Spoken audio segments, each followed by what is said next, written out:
jikan Muhammadu Jabbi bawan Allah, kun ji wani dattijon kirki, Muhammadu Jabbi tauraron ahali, Allah ya yi maka rahama da rahamar shi, Allah ya sanya ka a cikin dausayin shi na aljanna, Allahu Akbar, Ali zakin fama, jikan Muhammadu Jabbi bawan Allah, laulawa mai ɗimbin masoya da yawa, yara da manya kowa soye kai, godiya tari, jinjina muke a gare ka.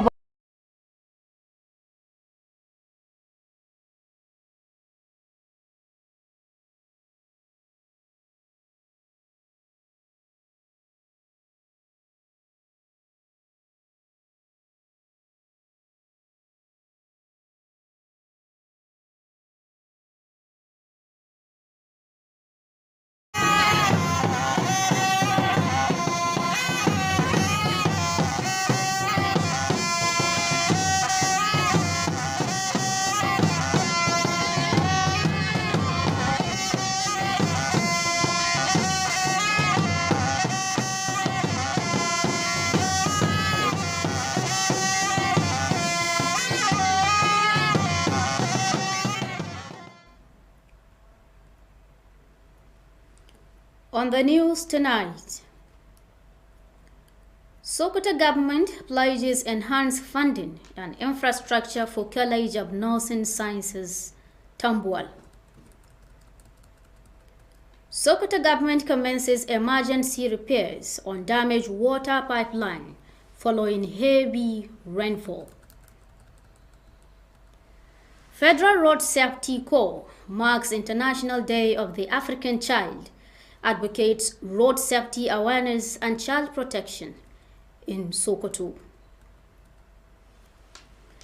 Hello and welcome to the nightly news. Thank you for joining us. It is Wednesday, the 24th of June 2026, equivalent to 9th of Muharram 1448 after the Hijrah of the Prophet, peace be upon him. I am Rahma Haruna Berniwa.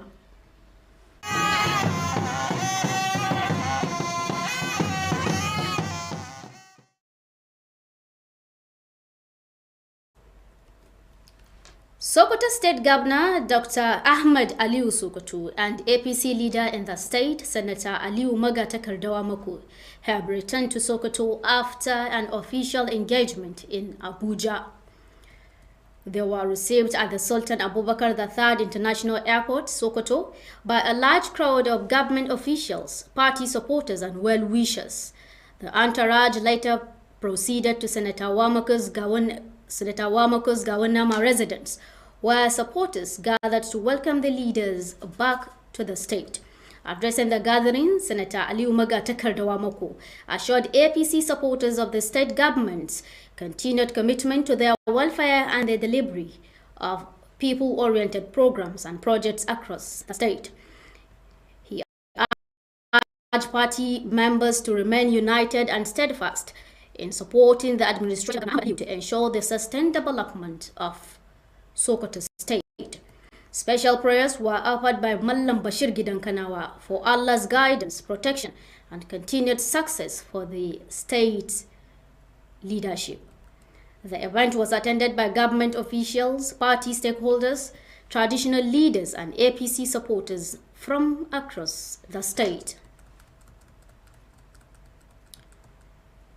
Now, the Sokoto State government says it has made adequate provision in the 2026 budget to further enhance academic activities and improve infrastructure at the College of Nursing Sciences, Tambuwal. The State Commissioner for Health, Dr. Faruk Umar Abubakar, disclosed this during an assessment visit to the institution. Our health correspondent, Aisha Abdullahi Aminu, who accompanied the commissioner on the visit, reports that the move is part of efforts to strengthen healthcare training and manpower development in the state.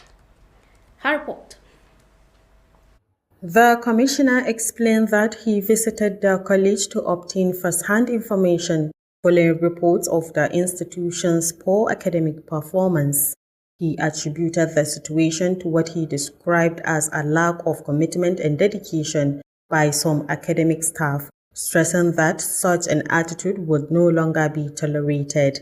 According to him, As a College of Nursing Sciences, the institution is expected to produce competent and qualified nursing professionals to complement the state government's efforts to address the shortage of healthcare personnel across health facilities in the state.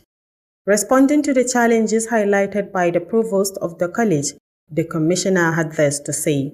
Basically, we are here to see the entire college status, and because we are concerned about the level of the academic performance of the college and some of the operations of the college, and that's why we are here personally to see ourselves. We have gone around to see the level of infrastructure and the entire environment. We also listen to complaints from the students. We also charge them to be more dedicated in order to pursue their career. Earlier in her remarks, the provost of the college, Safiya Ibrahim, briefed the commissioner on the major challenges facing the institution and expressed hope that the necessary interventions would be provided to enable the college to carry out its academic activities effectively and efficiently. We are recommending the Honorable Commissioner for his coming, and we hope, we wish his coming. We know his coming will be a step forward for the government to intervene in our current situation, and we believe they're coming as if on the HE himself has seen. If the commissioner has seen what is on the ground, we know that the HE himself has seen, and we believe and we hope that the government will intervene and come to our aid, inshallah. Also speaking, the chairman of Tambuwal local government area, Abashehu Tambuwal, commended the commissioner for taking the time to visit the college. He expressed optimism that the state government would soon intervene to address the institution's pressing needs. All that school needs or requires is already with the ministry. It has been submitted. Now, commissioner came to the college to see himself what was taken to him, to know whether there is some changes or there is some additions. Later, the commissioner inspected various sections of the college to assess their condition firsthand. He subsequently visited the general hospitals in Tambuwal, Dogondaji and Yabo to inspect the facilities and evaluate the quality of healthcare services being provided. So generally, all the hospitals we visited were so much impressed, especially on the turnout of number of doctors, nurses, and other professional staff that are also on duty. So almost all the hospitals, they are relatively good compliance in terms of the reporting to work and providing the related healthcare services to the patient. The commissioner was accompanied on the visit by the Permanent Secretary of the Ministry of Health, Ibrahim Halliru Dingyadi, as well as other directors of the ministry. Aisha Abdullahi Aminu, Alu TV News.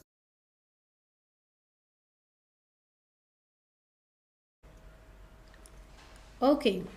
Meanwhile, the Sokoto state government has assured residents that it is closely monitoring security developments and has put adequate measures in place to protect lives and property across the state. The special advisor to Governor Ahmad Aliyu on security matters, retired Colonel Ahmad Usman, gave the assurance while reacting to reports alleging that notorious bandit leader Bello Turji had acquired sophisticated weapons and hired mercenaries to train his loyalists. Colonel Usman said security agencies are aware of developments in areas affected by banditry and are taking proactive steps to address any emerging threats. He noted that Governor Ahmad Aliyu's administration has continued to provide logistical and financial support to security agencies to enhance their operations and improve intelligence gathering. The security advisor urged residents to remain calm, vigilant, and law-abiding while supporting security agencies with credible information. He reaffirmed the state's government's commitment to working with security stakeholders to strengthen security and sustain peace across Sokoto State. And in case you are joining us now, don't forget you are watching Alu TV live news transmitting from Sokoto, the seat of the Caliphate. You can also view us on our social media handles at Alu TV on YouTube channel, while on our Facebook page, you can view us at Alu TV News. You can also download our mobile application on the Play Store by searching Alu TV and watch our previous programs or watch us live while the program is running. Now back to the news. The Kebbi State chapter of the All Progressives Congress, APC, has suspended its state chairman, Alhaji Abubakar Muhammad Kana Zuru, and the APC chairman of Zuru local government area, Honorable Aliu Abubakar Abiola, over a large party infraction.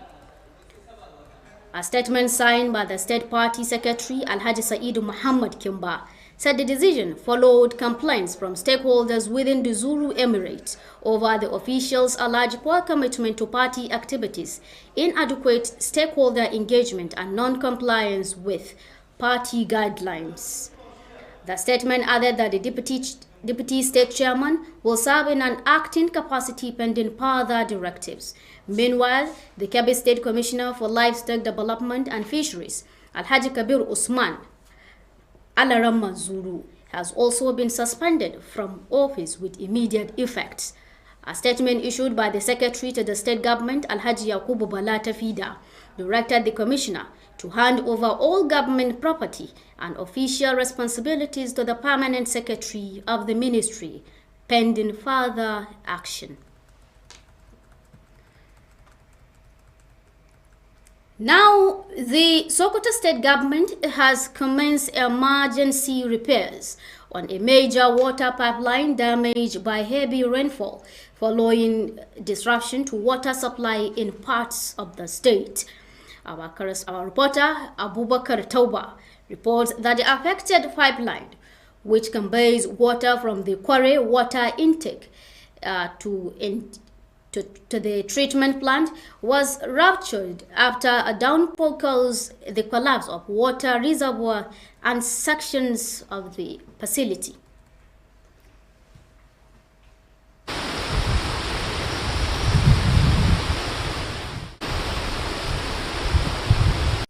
These are the scenes from the intense rainfall that led to the collapse of a water reservoir and the rupture of a major pipeline crossing the Sokoto River. The pipeline serves as a critical channel for conveying water from the quarry water intake to the treatment plant before distribution to residents across the states.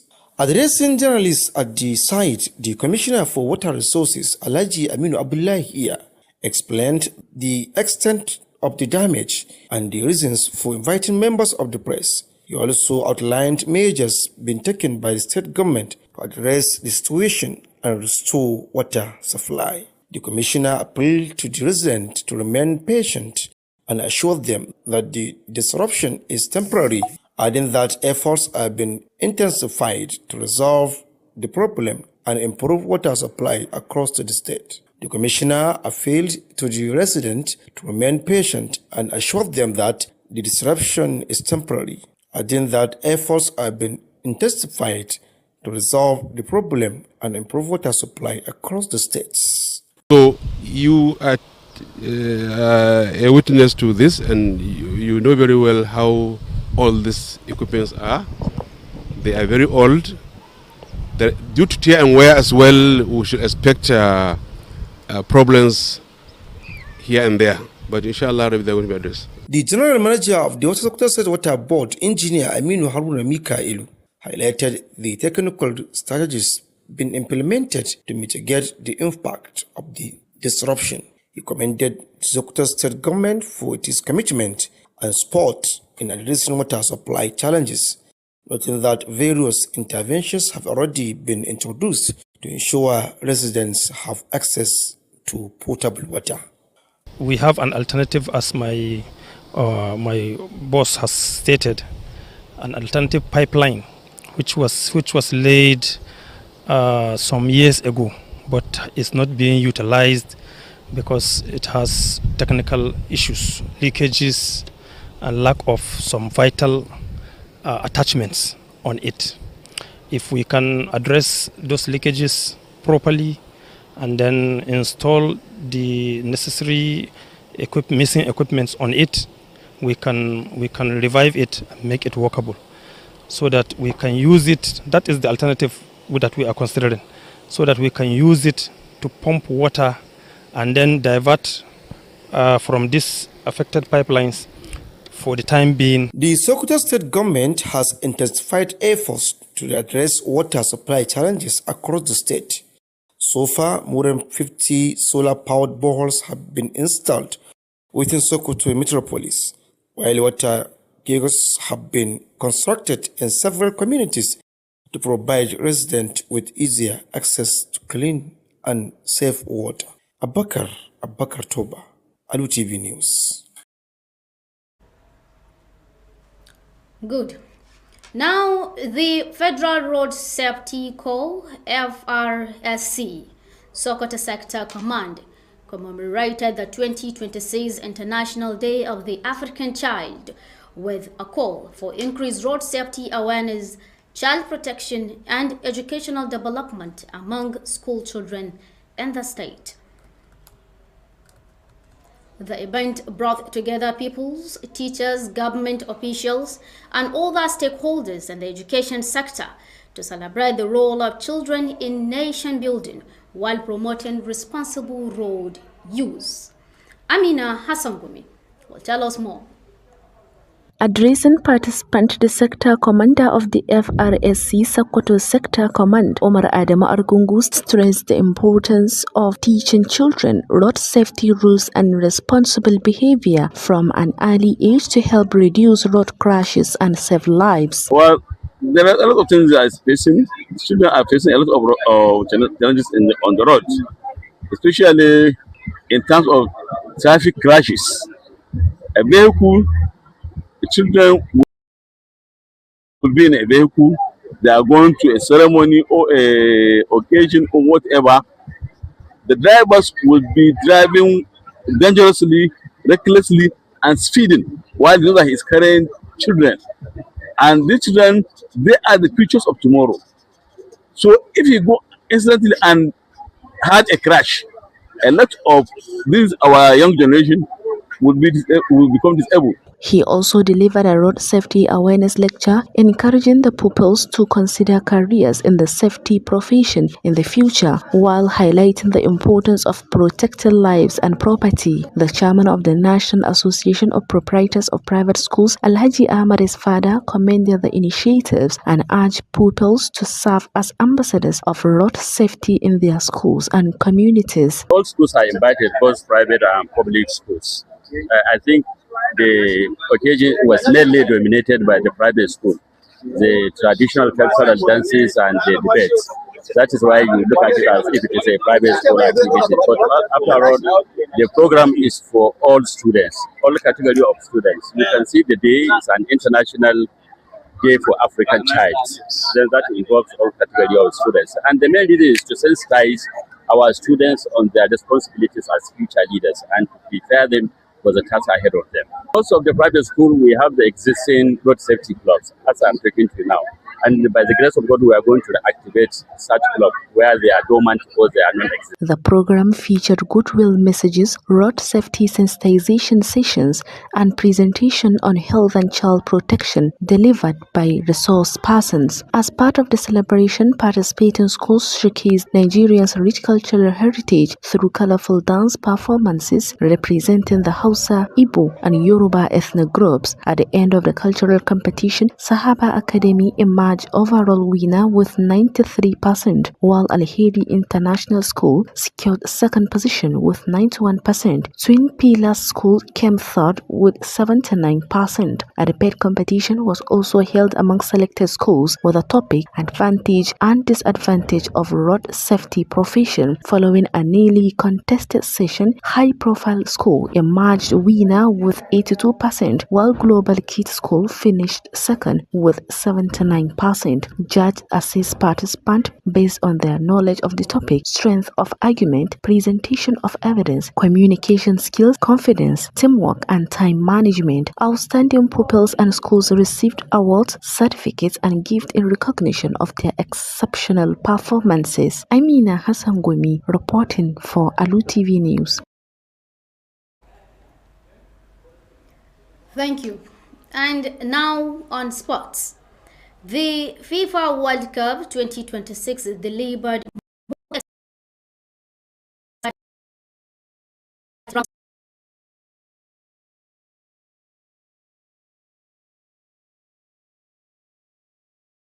the final group fixtures.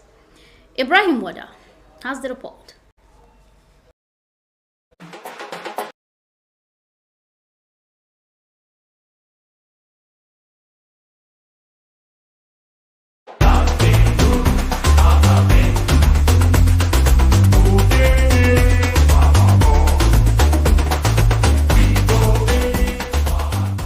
The second round of matches in Group G to L of the FIFA World Cup 2026 produced thrilling encounters and crucial results. In Group G, Belgium and Iran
deliver one of the stand-up performers of the tournament, thrashing Uzbekistan 5-0, while Colombia recorded a narrow 1-0 victory over Democratic Republic of Congo.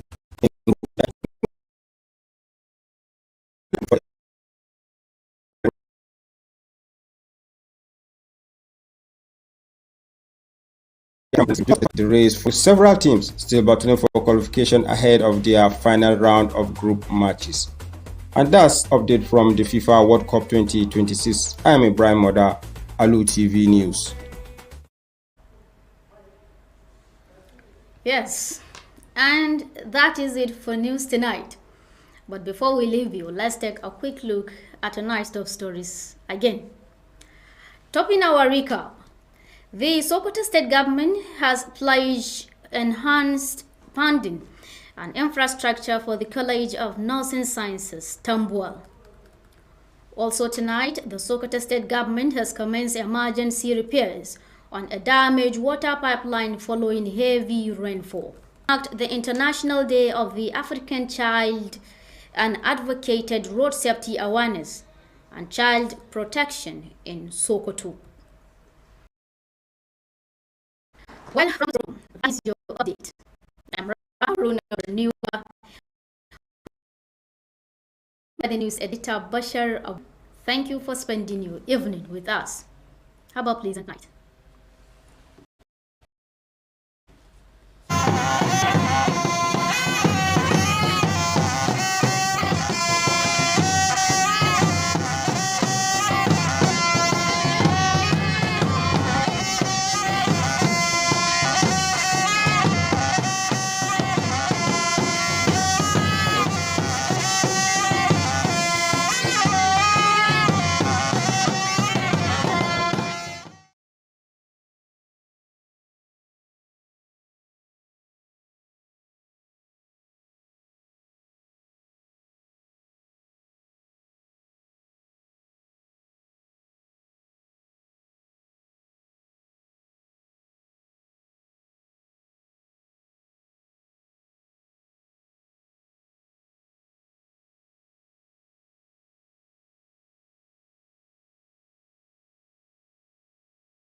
Gwamnatin jihar Sokoto ta sha alwashin ƙara tallafin kuɗi da inganta ababen more rayuwa a kwalejin jinya da ke Tambuwal.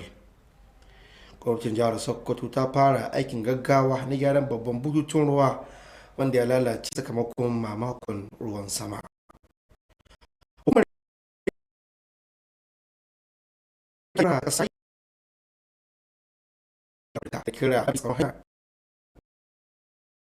Jihar Sokoto.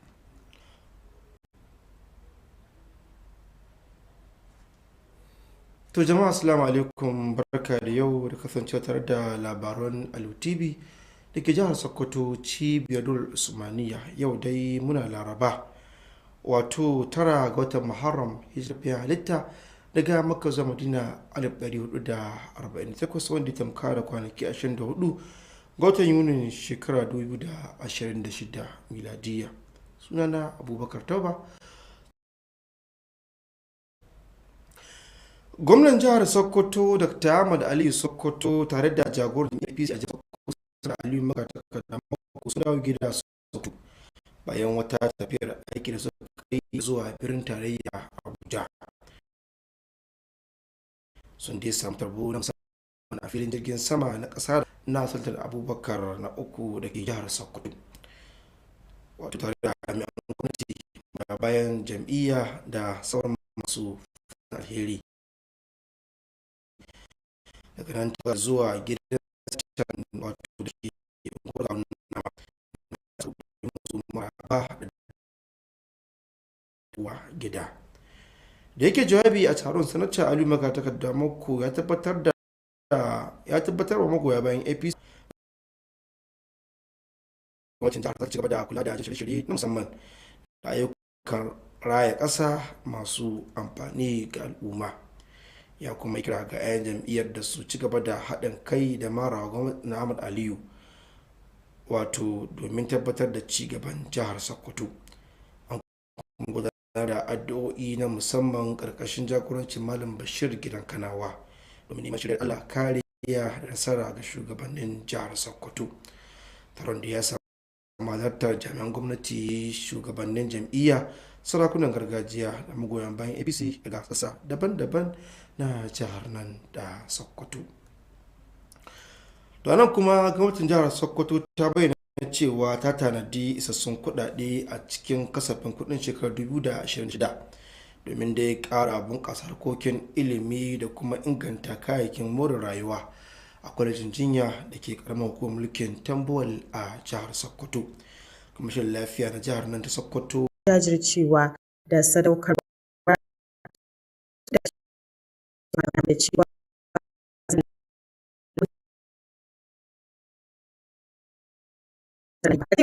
cibiyar za ta samar da ƙwararrun ma'aikatan jinya masu ilimi da cancanta domin tallafawa da kuma ƙoƙarin gwamnatin jiha na magance ƙarancin ma'aikatan lafiya a cibiyoyin kiwon lafiya daban-daban a faɗin jihar. Da yake mayar da martani kan ƙalubalen da shugabar kwalejin ta gabatar, kwamishinan ya yi waɗannan bayanai. Mun riga mun ba ta umarnin cewa akwai ƙa'idodi na makaranta wanda ake ce ma kundin da ke ba da bayanai ko kuma zai sa ɗalibi da ɗalibai su gudanar da tsare-tsare na makaranta. Don haka a yi amfani da shi, duk wanda bai zuwa makaranta a ladar da shi daidai da ya kamata. Because idan ɗalibi zuwa makaranta ya za a yi ya samu sakamako na kwarai. Tun da farko a jawabinta, shugaban kwalejin Safiya Ibrahim ta yi wa kwamishinan bayani kan manyan ƙalubalen da ke addabar cibiyar, tare da bayyana fatan cewa za a samar da matakan da suka dace domin baiwa kwalejin damar gudanar da ayyukanta na ilimi cikin inganci da ƙwarewa. Mun murna da farin ciki da kuma maraba da zuwan shi mai girma Honorable Commissioner for Health, kuma muna fatan in Allah yadda da yake da ya ubani ma gare mu ya san mu diyan shi ne, muna fatan in Allah da wanga zuwan da yayi kamar shi His Excellency da kanshi ya zo ne, dan shi duk abin da ya gani kamar shi ma ya zo ne. Muna fatan mu ga ci gaba daga wanga zuwa in Allah ya da mun san yan ayyukan da muka bukata da yan sauran gyare-gyaren da adana, muna fatan insha Allah gwamnati za ta zo ta taimaka a mana sauran gyare-gyare. Shi ma da yake nasa jawabin, shugaban karamar hukumar Tambuwal Abba Shehu Tambuwal ya yaba wa kwamishinan bisa samun lokaci da ya kai ziyara ga kwalejin, ya kuma bayyana ƙwarin gwiwarsa cewa nan ba da jimawa ba gwamnatin jihar za ta ɗauki matakan da suka dace domin magance muhimman buƙatun cibiyar. Wannan ziyara da mai girma kwamishina ya kawo mun abin yabawa ce. Allah ya saka mishi alheri. Kuma haka ɗaya muke yi ma mai girma gwamna mu taimaka mishi ga ayyukan da yake yi. Shi ya zo ni na zo mun kama mai girma gwamna. Kamar gwamnan ya zo kenan da kanshi. Duk matsalolin da mun ha gani nan kamar gwamna ya gane su insha Allah. Kuma duk abin da ya kamata na taimakawa a yi na tabbatar da wannan bawan Allah zai tsaye a yi don ya saba kuma mun saba haɗuwa a yi. Daga bisani kwamishinan ya zagaya sassa daban-daban na kwalejin domin gani da idonsa halin da makarantar ke ciki. Haka kuma ya kai ziyarar duba aiki zuwa manyan asibitoci da ke Tambuwal, Dogon Daji da Yabo domin tantance yanayin kayayyakin aiki da kuma ingancin ayyukan kiwon lafiya da ake bayarwa.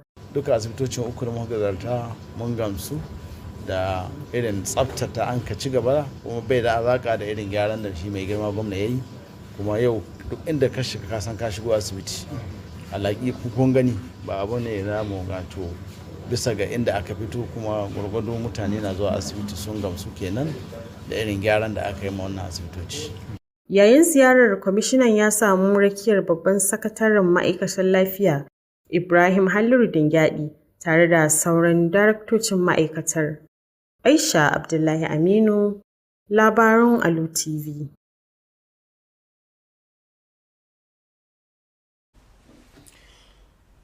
Gwamnatin jihar Sokoto ta tabbatar da al'ummar jihar Sokoto cewa tana saka ido sosai kan halin tsaro tare da ɗaukar matakan da suka dace domin kare rayuka da kuma dukiyoyin al'ummar da ke faɗin jihar nan.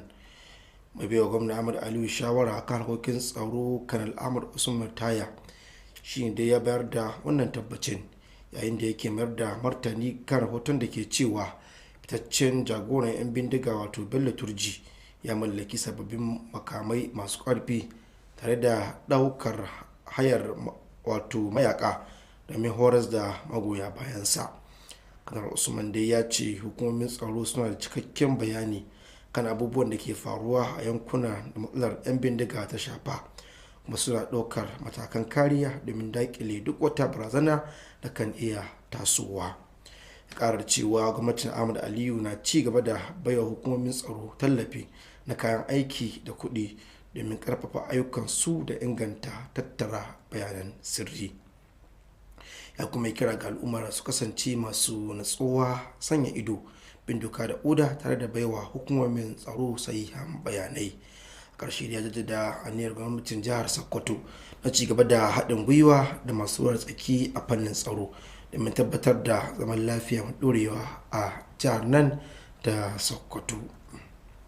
To jama'a dai kar ku sha'afa kuna kasancewa da labaran Alu TV da ke jihar Sokoto cibiyar dolar Usmaniya. Za ku iya kasancewa da mu a shafukanmu na sada zumunta wato Alu TV a manhajar YouTube ko kuma Alu TV News a Facebook. Kazalika za ku iya kasancewa da mu, za ku iya wato sauka da manhajar mu ta Alu TV a Play Store domin dai kasancewa da shawarar wasu a gabata ko kuma waɗanda muke yi kai tsaye.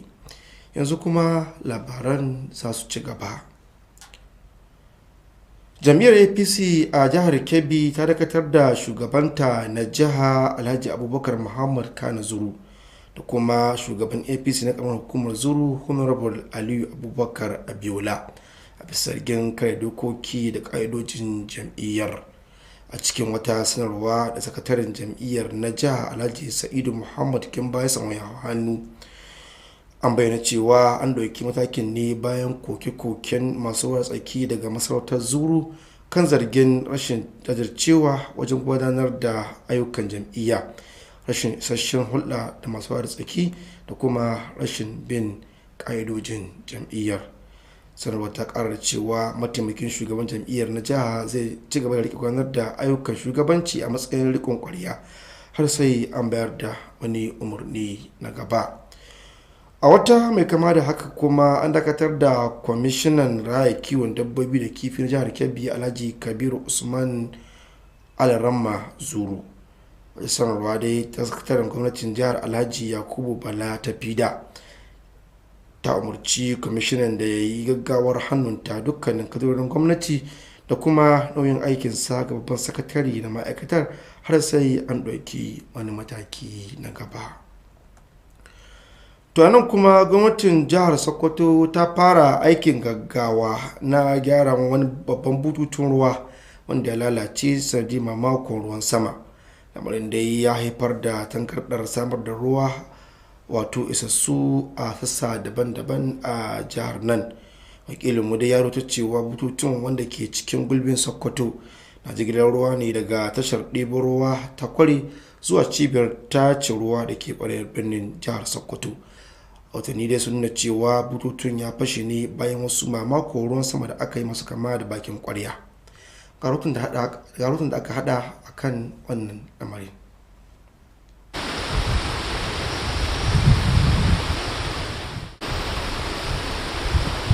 Wannan dai shine halin da gulbin ke ciki sanadiyar ruwan saman da aka yi, abinda sanadiyar rusgawar gaɓoɓin ruwan da kuma fashewar bututun ruwa da ke cikin gulbin jihar Sokoto.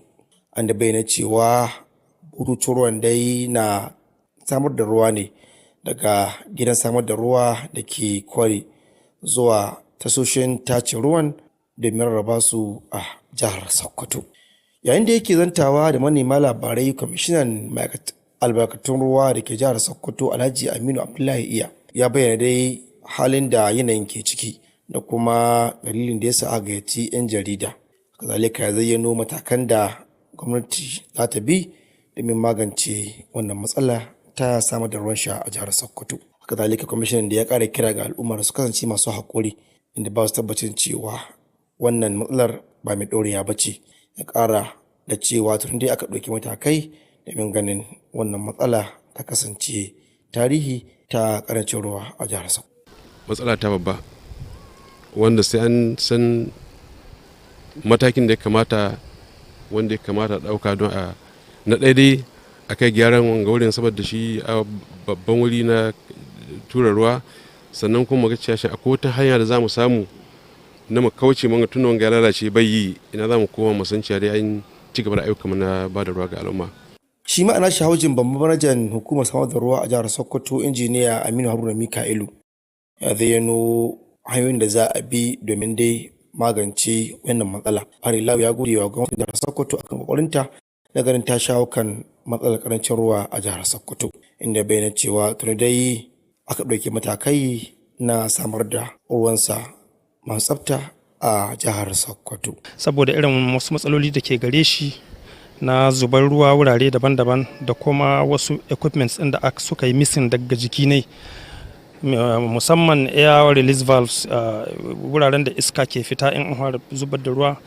Waɗannan abubuwan inda mun sa su insha Allah kuma muka gyara waɗannan leakages din ba da daɗiya ba za mu yi diverting, za mu juya daga ba da ruwa daga wanga pipelines din mu ci gaba da aiki da shi har sai damana ta sassafta, sannan mu dawo mu yi addressing din waɗanda mu gyara su. Gwamnatin jihar Sokoto dai tun bayo ba take ɗaukar matakai domin ganin an magance karancin ruwan sha a jihar Sokoto. A halin dai yanzu fiye da boreholes masu aiki da hasken rana 50 ne aka samar a kwarar birnin jihar Sokoto, inda kuma aka samar da gidajen ruwa masu ɗimbin yawa a cikin al'umma domin dai rage ma al'umma matsalar karancin ruwa a jihar Sokoto. Abubakar Tauba, labaran Alu TV. Marilla, a nan kuma hukumar kiyaye haɗurra ta ƙasar rashin jihar Sokoto ta koyar da mai kira na yara ta Afirka ta shekarar 2026 ta da yin kira ga ƙara wayar da kan al'umma akan tsaron hanya, kare haƙƙin yara da bunƙasa ilimi a tsakanin ɗaliban makarantun jihar nan. Bikin dai ya haɗa ɗalibai, malamai, jami'an gwamnati da sauran masu ruwa tsaki a fannin ilimi domin dai nuna muhimmancin yara wajen gina ƙasa da ƙarfafa amfani da hanyoyi cikin kulawa da bin dokokin hanya. Wakilinmu Amina Hassan Gumi na ɗauke da jikon wannan rahoton. Yake jawabi ga mahalarta taron, kwamandan hukumar kiyaye haɗurra ta ƙasa na jihar Sokoto Umar Adamu Argungu ya jaddada muhimmancin koyar da yara dokokin kiyaye haɗurra akan tituna tare da ɗabi'un da suka dace tun suna ƙanana domin rage aukuwar haɗurran mota da kuma kare rayuka. Ya kuma gabatar da lecture kan wayar da kan yara game da kiyaye haɗurra a tituna, inda ya ƙarfafa musu gwiwa da su yi la'akari da shiga harkokin tsaro da ceto rayuka a nan gaba, tare da bayyana muhimmancin kare rayuka da dukiyoyi. Kuna ga jama'a da yare da mutanen gari, muna fatar wannan abin da muke yi Allah ya sa ya kai kunnuwansu, kuma in ya kai kunnuwansu Allah ya sa su ɗauki su aiki da shi, saboda ɗan adam shi koshe yana da mantuwa, amma lokaci zuwa lokaci ana mutum tunatarwa in Allah su kiri zai gane. Shi yasa muke wannan, it's just like a campaign awareness. Al'ada dai kowa bai so yawanci al'ada ta to duk inda yake, saboda akwai gaganan akwai Yorubawa, akwai Igbo, akwai Hausawa, so ba mu son mu manta da al'adunmu na gargajiya. Shi yasa muka kira yara don su muna wannan entertainment, su nuna cewa lalle ita gargajiyar mu ba manta da ita ba.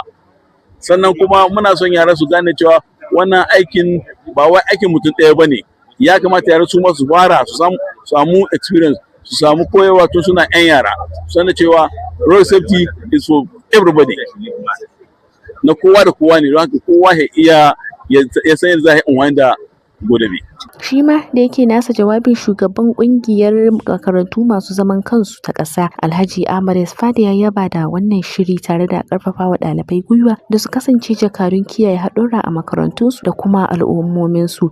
To dama irin wannan program ɗin ana shirya ne saboda a faɗakar da yaranmu da ɗalibai akan nauyin da ya rataya gare su. Kun san su ne manyan gobe kuma su ne shugabannin wata rana.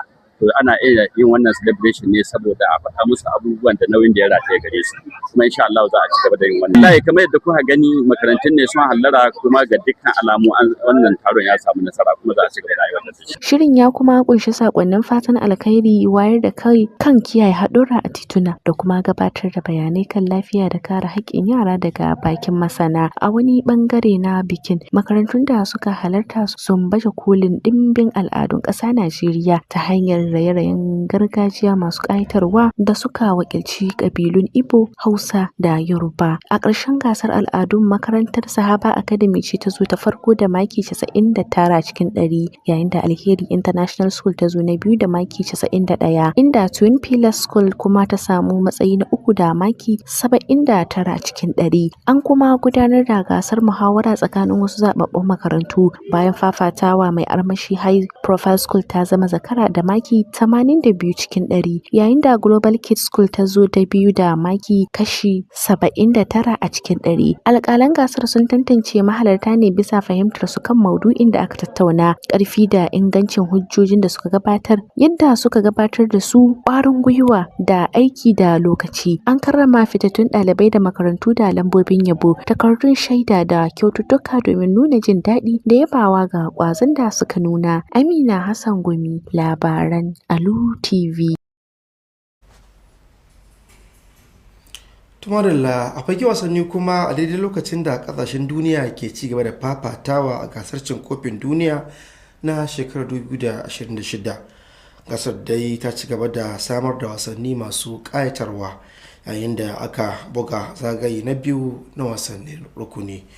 Wasu kasashe dai sun karfafa damar su ta hanyar barje gumi har su kai bantansu a zagayen karshe, wato zagayen kasashe na gaba, yayin da wasu kuma ke fuskantar matsin lamba da kuma kwan gaba kwan baya gabanin wasanninsu na karshe a matakin rukuni. Wakilinmu a fagen wasanni Ibrahim Wada na kalla bike da cikon wannan rahoton.